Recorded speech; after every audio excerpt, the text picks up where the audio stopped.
వాస్తవం ఏంటంటే మన దగ్గర ఈ ఇప్పుడున్న రోడ్డు 60 మీటర్లు ఉంది. దీన్ని 120 ఫీట్ల పెంచి డబల్ రోడ్ వేయడానికి ఎప్పుడో 2 సంవత్సరాల క్రితం ఆర్డర్స్ వచ్చినాయి, ప్రొసీడింగ్స్ అయిపోయినాయి.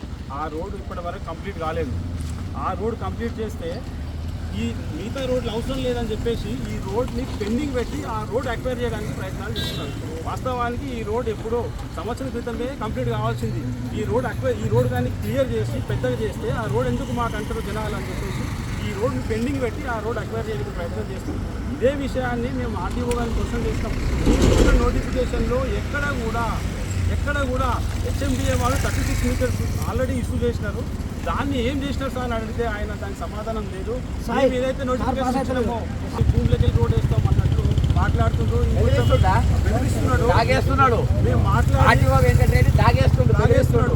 కలెక్టర్ సాబ్కు ఈ విషయం చెప్తే జాయింట్ కలెక్టర్ ఏమంటాడంటే R&R ప్యాకేజ్ కింద నేనే చేయాలి, నేను తప్ప మీకు ఎవరు చేయాలి, నాతో మంచిగా ఉంటేనే మీకు డబ్బులు వస్తాయి, లేకుంటే మీకు రావు. నేను R&R రాకుండా మీకు జనరల్ అవార్డు ప్యాకేజ్ చేస్తా, అప్పుడు మీకు కోట్ల చూపు తిరగాలి, దగ్గర మంచిగా ఉండాలి అన్నట్టు మాట్లాడుతున్నాడు.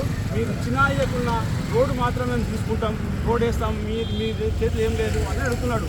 అదే నేను చిన్న విషయం అయినా గుంటల్లోంచి మీరు ఎట్లేస్తారు సార్ అంటే దానికి సమాధానం చెప్పకుండా ఆయన కారెక్కి వెళ్ళిపోయాడు.